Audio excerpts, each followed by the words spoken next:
नवीन नांदेड म्हणून वसाहत निर्माण झालेली आहे, पण सिडकोमध्ये कुठलीच सोयी सुविधा नाहीत। सिडको ऑफिसकडे जोपर्यंत ताबा होता तोपर्यंत सिडकोमध्ये सुरळीतपणे साफसफाई असेल, विकासाचे काही कामं असतील होत होते।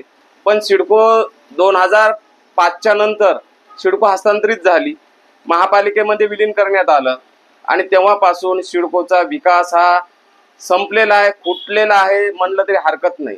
तेव्हापासून सिडकोमध्ये एक कुठलंही काम झालेलं नाही। सिडको प्रशासनाकडे जेव्हा सिडकोचा ताबा होता, दवाखाना व्यवस्थित होता, जिल्हा परिषद शाळा व्यवस्थित होती, इथे सर्व प्रकारचे सोयी सुविधा मिळत होत्या। जेव्हापासून मनपामध्ये गेले इथं कुठली शाळेची सुविधा नाही। मनपाच्या एवढी मोठी वस्ती आहे, एवढा मोठा लोकसंख्या असलेली सिडको भाग आहे हा नवीन नांदेड, इथे मनपाची कुठली शाळा नाही। दवाखाना हा नावाला दवाखाना आहे, त्या दवाखान्यामध्ये कुठलीही सोयी सुविधा नाही। कुठलाही पेशंट गेला तर 2 गोळ्या देऊन तिथून हाकलून देण्याचं काम या दवाखान्यामध्ये होतं। इथं कुठलंही सांस्कृतिक सभागृह नाही, अत्यंत गरजेचं आहे। एक सभागृह होतं, गोरगरीब लोकांना लग्न लावण्यासाठी ते साई मंगल कार्यालय नावानं मनपाचं चालवल्या जात होतं, ते पण त्यांना मुद्दाम होऊन अनेक जणांचे मंगल कार्यालय चलावं म्हणून ते मंगल कार्यालय बंद पाडल्या गेलं। आज गोरगरीब लोकांना कुठल्याही मनपाच्या एखादं सभागृह उपलब्ध नाही, इथे खेळाचं मैदान नाही। अशा अनेक समस्या ह्या सिडको शहरामध्ये आहेत। इथला प्रशासनही उदासीन आहे आणि इथले लोकप्रतिनिधीही विजन नसलेला एकही लोकप्रतिनिधी इथं आजपर्यंत झालेला नाही असं म्हणायला हरकत नाही। कारण इकडं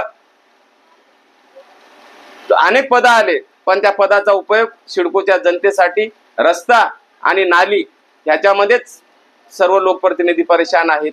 एकही मोठं प्रोजेक्ट सिडको हाडको नवीन नांदेड भागामध्ये आजपर्यंत मनपाचं झालेलं नाही। मनपा हे दुर्लक्षित आहे।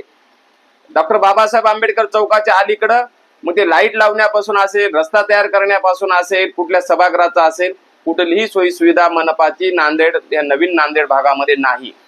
आणि याच्यासाठी सर्वांचं एका जुटीनं काम झालं पाहिजे, हे तरी विजन दिसत नाही। सर्व पक्षांना एकत्र येऊन हे काम केले पाहिजे, तेही होत नाही आणि एखादा कुठला लोकप्रतिनिधी सुद्धा हे काम करण्यासाठी पुढे येत नाही। छोटे मोठे काम करून बिलं काढणे याच्यामध्ये सर्वजण परेशान आहेत। अनेक रस्त्याच्या समस्या होत्या, त्याही समस्या आता आम्ही वंचित बहुजन आघाडीच्या वतीने अनेक निवेदन दिल्यानंतर झालेले आहेत, कारण आमच्याकडे तसे पुरावे आहेत।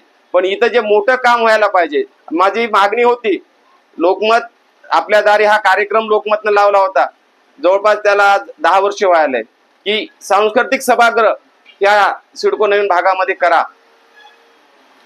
तेही आणखी इथं सभागृहाची कुठली मागणी नाही आणि व्यायामशाळा नाही, अशी कुठलंही जेणेकरून तिथं मुलांचा विकास व्हावा, मनपाची अभ्यासिका नाही, अशा अनेक समस्या या सिडको शहरामध्ये आहेत आणि ही समस्या दूर करणं अत्यंत गरजेचं आहे।